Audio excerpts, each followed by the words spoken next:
Hello everyone, thanks for joining Surgical Tech Show. Today I have a very happy guest and very happy day for me.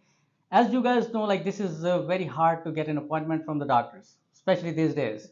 So I was just looking for that time, and today I have an orthopedic surgeon with me. This is my amazing day to have him in my show. I have Dr. Irshad Shakir with me today.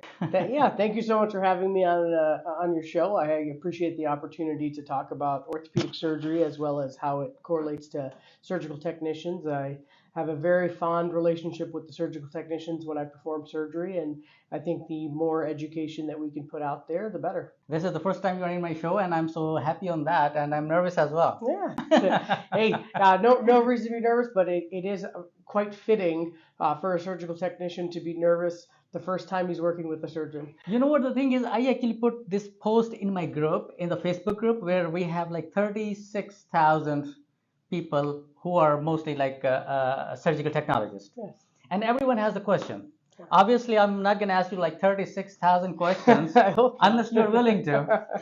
Yeah, how much time do you have?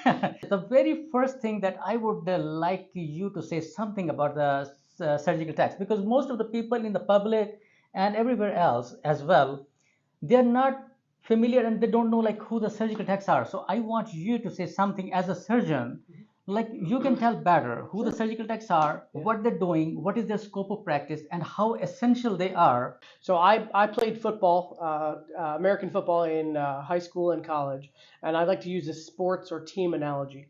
Whenever you're in the operating room, it's a team, and every function of that team is extremely important. The surgical technologist is one of the most vital parts of the surgery.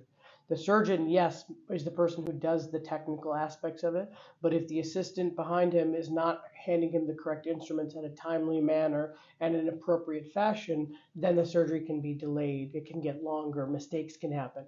And so, if I want to use the football analogy, the surgical technologist is the center. They have the ball, and they're the one who snapped the ball. The quarterback can't do anything until the center snaps him the ball. Correct. So if the surgical technologist doesn't know when to snap the ball, how often to snap the ball, when to give it to the quarterback can't do anything. Yeah. So the surgical technologist is the start of the case. They're the ones who perform the first steps. They're the ones who hand the instruments to the doctor at the right time, or take it away from them at the right time, or hand the correct instrument to the assistants during the surgery. They're just as important as the quarterback is the center. And one of the person actually in our group, I mean, she asked very, I mean, it's a critical question, but I would really like you to answer that Sure. question. Like, what would you say? Like, I mean, some people are new. Yeah. New mean like not like out of the school, Right. but they are not familiar with your preferences. They are not familiar like how you do the cases and how your way of doing and how much you yell. Yeah, yeah. So what do you think? Like how you can make your, I mean, their job easy Sure. in the OR, so they are like feeling like more comfortable. Sure, absolutely. That's a great question. I would say that preparation is the key to any success. This is a great question because I just started a practice here in Glendale, and every surgical technologist that I work with is new to me, so they don't know any of my preferences. Yeah. And so, as the surgeon, what I've been doing is going out of my way before the surgery even starts and say, hey, I really like these instruments. I close the wound with these sutures. I like these dressings. Before the case, make sure you have 1, 2, and 3. Now, I do that because I'm type A and I want to be organized and ready. Yeah. But as a surgical technologist, what they could do is the same thing. That when they have a surgeon that they're working with for the first time, they can go up to them, hey, doc, I'll be working with you tomorrow. I noticed you have a knee replacement case. Could you just quickly walk me through some of the things that are very important for you so I can make sure to have them ready? The surgery starts well before the case. The preparation and the amount of work that you guys do ahead of time, making sure all the instruments are ready, sterile, clean, and in the right order in which we're going to use it plays such a huge role. I just came from a very high volume fellowship in Nashville, Tennessee, where we were performing about 8 to 9 joint replacements a day. And Wow. we had surgical technologists that knew every step like the back of their hand. And so for them, it's been 5-10 years of this practice to get Yeah. to that level. I'm not saying it takes 5 to 10 years for you to understand the steps, but what they did in the beginning was ask questions. So is it easily that something that you can tell right away? Like some people who are working, you can tell right away, like they know what they're doing, and sometimes They they don't. can tell, Yeah, like they don't know what they're doing. absolutely. And, it's specific to each surgical specialty, right? You might have a surgical technologist that operates a lot with urologists or general surgeons. And those are very great specialties, but they're nothing compared to the amount of instruments you need for orthopedic surgery. Correct. Orthopedic surgery needs all these different instruments, and you don't know the names of half of them, or you don't know when they're going to use each instrument. Yeah. Whereas for some of those other surgical specialties, they use the same 5 to 6 instruments, and that's all you need. So the Yeah. preparation is a lot less. But for orthopedic surgery, there's a lot of preparation. And put them together and stuff like that. And sometimes the case is just like flips, like probably they need to do the same procedure and the same step again. Exactly. So we need to, whatever we have dumped in the water already, we need to take it it back. Exactly. And to make your jobs even harder, surgeons use different implants. Yeah. And they use different companies and they're different gadgets. And they all have different buttons to unhook and connect. And so, man, I do not envy how hard you guys work back there because it's even hard for me. No, but are you okay? Like if someone is coming from a different specialty and who has or probably not done like orthopedics, Mhm. and how would you feel about that? You know, I love my job. I think I do some of the fun surgeries, and I think I have a fun atmosphere in my operating room. So I try to make it not stressful. So if somebody's new or is not used to orthopedic surgery, I take that as an opportunity to teach them and make them excited about it and make them want to do ortho instead. Yeah, exactly, Yeah, exactly. switch them over. Exactly. So the thing is, some people are like so nervous. They don't know like how to communicate with you and how you're gonna react back and those kind of things. It always happens. Yeah. So what you want the surgical technologist, like when you come in the room and they are in the middle of something, whatever they're doing, because sometimes they cannot see your badge, they cannot see your Yeah. name, and you come in the room, they think probably they are you're a Yeah, nurse, yeah, or sure. probably think you're the resident, Yeah. or probably fellow. Yeah. They don't know like this is really attending. Sure. So what you think what they can do to make it like more better communication and more easy for them to start with? I think you said the word. It's communication. It's all about communication. I know that there are surgeons across the country, across the world, that have a bad attitude sometimes, right? They walk into a room and they say, I've never seen this surgical tech before, and they just assume it's going to Or what kind of surgical tech you are? Yeah, who are you? And I think that that's wrong. I think that that's not good for the patient. It's not good for care. I think you have to walk in and just treat everybody respectfully and work together. So if I walk into a room, I actually walk, again, you hit the word communication. Because I'm new at this hospital, I walk in, hey, Dr. Shakir here. How are you guys doing? Are we excited Yeah. for this case? What questions do you have before I go sign the patient? Yeah. So yeah. I make a point of doing that. And so the key, I think, for the nervous surgical technologist, speak up. Don't be afraid. Don't you think the surgeon, because the surgeon basically is the head of the room. Yeah. So don't you think the surgeon is the only one who can make the whole climate in the OR like the worst or the best? 100% agree. They can change the pulse of that room like that. Correct. So I 100% agree with you, which is why I tend to have a very calm demeanor because I learned a lot of things in residency. I learned a lot of what to do and what not to do. Yeah. And so I learned what not to do is to get angry and upset because that only makes it get worse. Exactly. It doesn't make it get better. So if everybody is stressed, take a pause. Everyone take a deep breath and let's figure this out together and pause and communicate to each other. It's all about teamwork. Because in the surgeries, anything can happen. There's a possibility to the stress coming our way. There's a possibility. But there's again a solution for that as well, to how to overcome with that stress or with that kind of level of the bad thing. Yep. I like to use one of my mentors, Dr. Tracy Watson, in residency. He always says, I have worked with him. Yeah, we found that out today. He's one of my mentors, and failing to prepare is preparing to fail. It was awesome working with him. Yeah. So that was his motto. So if you don't prepare to fail. Yeah. So meaning, what does that mean? That's not trying to be negative. It's saying the more you prepare for a surgery, the better you will be in the case of a complication that occurs during it. So for orthopedic surgery, you might think it's going to be a simple procedure, but a complication occurs intraoperatively. The tendon it gets caught, the MCL, and you need to switch to a different implant or different things. If you have prepared your team for all of the possible outcomes, it's not a stressful thing. You prepared everybody that it can happen. You say there's a plan A, plan B, plan C. Yeah, If plan A yeah. doesn't work, we go to B, then we go to C. But if you just tell them A, and then when it doesn't work and you're going to B and they don't know anything about it because you didn't communicate it, now they're stressed. Yes, correct. So I think that again, communication. That's the best thing. What would be the best thing that you would like to say to our watching surgical technologists who are like probably not in the field yet, or probably in the field already, or probably do not do the orthopedics? And some people are like so scared because there's so many trays to open. Because Right. I have opened like over 40 trays already in my Yeah. cases. I know that, especially the Revisions. complex Yeah, complex revisions. pelvis and like revisions and Yeah. those kind of things. They need big items and big stuff. Anyways, but what would you like to say to them, like how they can be successful script techs? Orthopedic surgery is very unique. There are a lot of instruments and a lot of moving parts. Sharp as well. Yeah, and sharps, exactly. I would say that orthopedic surgery is the most gratifying. You're really making a difference in a patient's life. Yes, it's more complicated. Yes, it's more complex. But when that patient is able to walk better now because of all the hard work that you put in, Yeah. you just feel a sense of pride. So my advice is, it seems like a lot.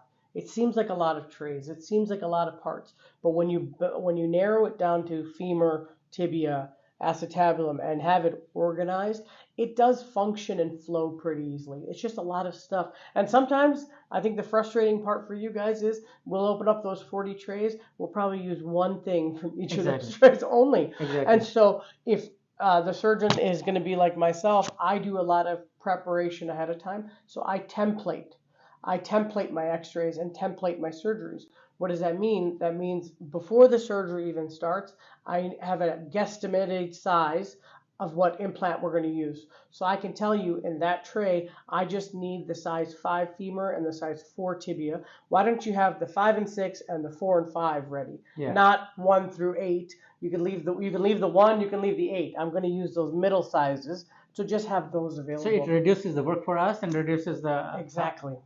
because we are not digging through like out of 10 items. Exactly. And I'll do the same thing for my acetabular for hip replacements. I'll say, hey, I templated this to be a size 60 cup. Why don't you have 59, 60, 61 available? You don't need 52, 54. I just need those 3 sizes. So I think if I do my part, I make your job easier and I make those trays less daunting. Yeah, yeah. And the other thing I really want to ask you is a very important thing. Like some specialties, they have their teams.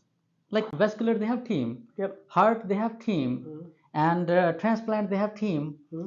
Ortho does not have a team. You probably have noticed that too in your Yeah, life. I have. So I'm going to change that. I want an orthopedic team. I want an orthopedic surgical technologist. I want a orthopedic nurse in the room. I want an orthopedic first assist, and I have an orthopedic PA. Nice. So I want to have the same team. There's a study in the journals, American Hip and Knee Surgeons. They talk about if there is a team of people that constantly does the same surgeries over and over again, that group of people have less complications. Correct. Than if a surgeon is doing surgeries with different teams. Yeah. It's proven. It's in the literature. There's less infections. There's less loosening. There's less complications if you have the same team. Because the patient is the focus. So if everything goes like smooth and more efficient, is the recovery time is better, infection rate is gonna reduce, and is. I've done knee replacement surgeries at places where I had a team, and I was able to do it in 1 hour.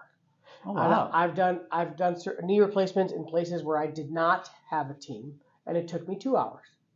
That's 1 extra hour of surgery. Yeah. That's 1 extra hour of anesthesia. That's 1 extra hour of infection risk higher. Yeah. So all of these things are proven in the literature that if you have a team of people that knows all the steps, that works together frequently, and knows what's next and how to pivot back if something were to go wrong, and already knows what the next pivot step is, Yeah. that those complications are less. So what would you do, like if you have an emergent case in the night, Hmm? and the night people, they are not orthopedic people Right. there. I've done that already. So Yeah. I've done some overnight cases. What do we do? And again, what I've done is I come an hour extra early. I just come 1 hour extra early, and because I know that the surgical technologist is stressing. probably not. They don't Yeah. do ortho. Yeah. They've never met me. They see all of these trays, and I walk in. I'll say, "Hey, are you scrubbed in? Let's grab. I'll tell you what to grab." Yeah. So now I took their 8 trays that they have opened, and I grabbed the 20 instruments I needed. Yeah. Yeah. So that's yeah. what I like to do when I'm working with someone new, is go in there early. That's awesome. Now I know that other surgeons won't do that, but I advise No, them I advise them to do it. because as a scrub tech, I know some surgeons do it, and I love it because that not just make to my job easy, but that is always good. Everything just goes smooth because things happen. Sometimes Right. I need you, and sometimes you need me to help each other. Exactly. So it's all teamwork. Right. There's a lot of possibility because I have seen, and we always say like, why did they book the case in the middle of the night? You know, Right. like this is a complex. But obviously, if they can move, probably they move it the next day. Right. But if they cannot, they have to. I did a very complex case about 2 weeks ago.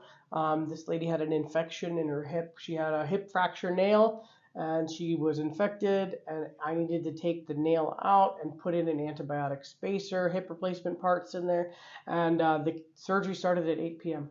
So I know that a lot of your followers and viewers are surgical technologists, but I'm going to speak to the surgeons here as well and say it's on you.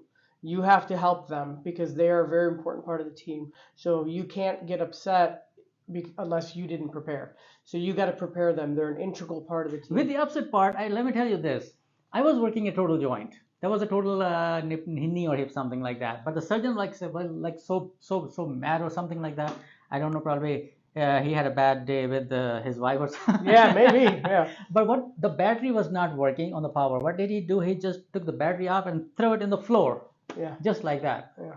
What would you say about this behavior? I would say that's completely unacceptable, and that they should be, going to anger management and dealing with the stress, because what did that accomplish?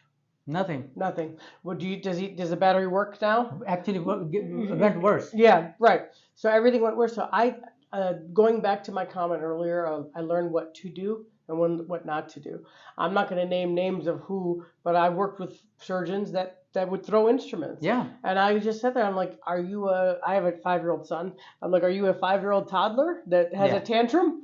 So I think that tantrums are childish. Yeah. Yeah. So I would say Even that. the childs are better these days. Right. Honestly. I agree. So I would say that that's completely unacceptable behavior, and it's not appropriate in today's operating room. I really appreciate that because this is something that makes the whole room like great, and everyone who is happy in the room, the whole procedure actually goes happy ended. Yeah, absolutely. That's all we need. That's all we need. But is there anything that you would like to say in order to make all the scrub tech's job easy and good for you and the patient, obviously, which is the focus, and the whole team? I guess the Preparation is the one thing, obviously, but Yeah. I mean, besides that, some people, I have seen so many people nervous. I have seen the people, to be honest, they don't really want to communicate with the surgeons. Like they think, if I ask this question, this is probably a stupid question. Do you think that way? No, I actually start my operating room by saying there's no such thing as a stupid question, because I do this for a living, and I went to 14 years of education to become an orthopedic surgeon. How can I expect you to know what I'm thinking? You can't. It's not possible. Yeah. So I would say that I hope that more surgeons can think like me and be approachable and available to the surgical technologist. I would like to also say that the scrub techs that I've worked with, that I've enjoyed working with, they like orthopedics because it's very fun. It's interesting. We use power tools on people to make their knee function better. It's a very cool surgery. Yeah. And now with the advent of robotics and with computer navigation, it's gotten even cooler. Yeah. And so I would So say. you do the Mako too, the robot as well? Oh, Yes, nice. yeah. Okay. So I've used the Mako. I also use a company called Ortholine, which is a computer navigation device for knee and hip replacements as Okay. well. And the technology gives you information Yeah. during the surgery intraoperatively, so I can make decisions. I mean, orthopedic keeps me on my toes. I know that. Yeah. But at the same time, it keeps me awake as well. Yeah, absolutely. That's what I like. Yeah. If I'm in a lap chole case, I'll just feeling so dizzy because the lights are off. In the robot case as well, like the Da Vinci robot, the lights are off and nothing to do after the setup and Yep. sit down, and it just makes my day like I'm just Yeah, you're looking on the dazed. clock the You're whole looking at the time. clock. Yep. But in orthopedic, it's just like It's go, go, go, go. It's fun. And I've got to be honest, and obviously I'm biased. I can't. If I was a scrub tech, I would want to do ortho. I mean, I'm biased, obviously, but we have fun. And the other thing is, I have seen like I loved working with the orthopedic people. They are like, I mean, because they're awake. Yeah. Because they are really thinking all the time, every single minute, every single second, like what needs to be done, what we're doing, what they need to say, what they need to communicate. So everyone is pretty much awake, I feel. Yeah. But in some other services, I just feel so bored because it's kind of not my thing. I mean, I'm biased because I chose orthopedic surgery because I didn't want to be bored. Yeah. So Yeah. you're right. Yeah. Doing lap choles and abdominal surgeries and even urology scope cases. There's not much to do after the setup. And the other thing I want to really ask you, since you're a total joint surgeon and trauma as well, but in total joints, whenever they come to change just the poly exchange or probably just for probably it's kind of infected and sometimes it needs debridement, but again, it's the whole revision basically. Right. So the case they book like as an IND, I have seen that. Right. And IND, the case is pulled with one tray. Yeah. With 4 splies, and that's it because it's an IND. Right. So, do you book your cases as well like that? No, I definitely do not. No, I told you that I'm very type A. I'm an organized person that I pay attention to details. Like I mentioned earlier, I always have a plan A, B, and C. So I don't care what I book it for. So So you just like to tell the booking people like, okay, this case really needs to be booked like A, B, C. Okay. So I did one 2 weeks ago. A lady had a knee replacement that I performed 6 weeks ago, and she had some drainage, and I was worried about infection. So I took her back to do a IND and poly exchange, but I told the scrub tech that's plan A. Okay. With IND poly exchange. Plan B, if I go in there and it's very infected or it looks bad, I'm taking out all of the parts and having antibiotic spacer. So have those trays in the room, but don't open them. Well, Dr. Shakir, thank you very much for your time. I mean, I have a lot of more questions, but again, the time is very short for you, and I don't really want to take as much time, but we will table some more questions in the next meeting sometime. Yeah, I'd be happy to do this again if you post this and people have a lot of questions. I'd be happy to answer them for you. No, this will definitely help them because these are the critical questions. As I said, like I cannot ask like all 36,000 questions. Yeah, sure. I just wanted to start it with them to make their job a little bit more easy and better for them, and for the whole team and for you, obviously, because that is the thing. Yeah, well, thank you so much for having me. I appreciate it. Thank you so much. Yeah.